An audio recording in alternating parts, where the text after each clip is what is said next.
बहुत समय पहले की बात है। एक राजा को उपहार में किसी ने बाज के 2 बच्चे भेंट किए।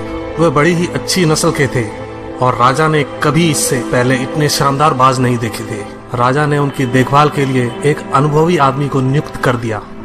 जब कुछ महीने बीत गए तो राजा ने बाजों को देखने का मन बनाया और उस जगह पहुंच गए जहां उन्हें पाला जा रहा था। राजा ने देखा कि दोनों बाज काफी बड़े हो चुके थे और अब पहले से भी शानदार लग रहे थे। राजा ने बाजों की देखभाल कर रहे आदमी से कहा, मैं इनकी उड़ान देखना चाहता हूँ, तुम इन्हें उड़ने का इशारा करो। आदमी ने ऐसा ही किया।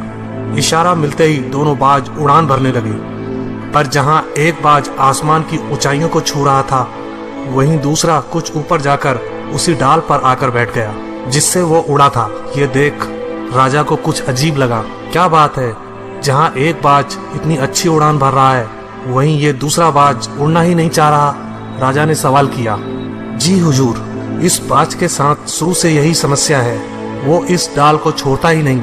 राजा को दोनों ही बाज प्रिय थे और वो दूसरे बाज को भी उसी तरह उड़ना देखना चाहते थे। अगले दिन पूरे राज्य में ऐलान कर दिया गया, जो व्यक्ति इस बाज को ऊंचा उड़ाने में कामयाब होगा उसे ढेरों इनाम दिया जाएगा। फिर क्या था, एक से एक विद्वान आए और बाज को उड़ाने का प्रयास करने लगे, पर हफ्तों बीत जाने के बाद भी बाज का वही हाल था। वो थोड़ा सा उड़ता और वापस उसी डाल पर आकर बैठ जाता।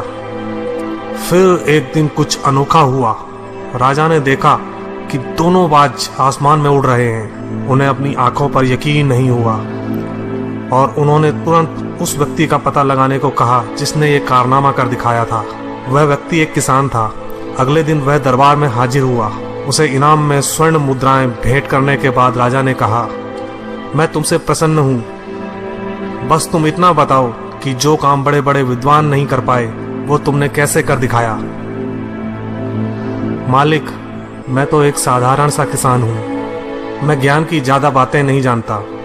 मैंने तो बस वो डाल काट दी जिस पर बैठने का बाज आदी हो चुका था, और जब वो डाल ही नहीं रही तो वो भी अपने साथी के साथ ऊपर उड़ने लगा। दोस्तों, हम सभी ऊंचा उड़ने के लिए ही बने हैं, लेकिन कई बार हम जो कर रहे होते हैं उसके इतने आदी हो जाते हैं कि अपनी उड़ान भरने की, कुछ बड़ा करने की काबिलियत को भूल जाते हैं। यदि आप भी सालों से किसी ऐसे काम में लगे हैं जो आपके सही पोटेंशियल के मुताबिक नहीं है, तो एक बार जरूर सोचिए कि कहीं आपको भी उस डाल को काटने की जरूरत तो नहीं जिस पर आप बैठे हैं। धन्यवाद दोस्तों।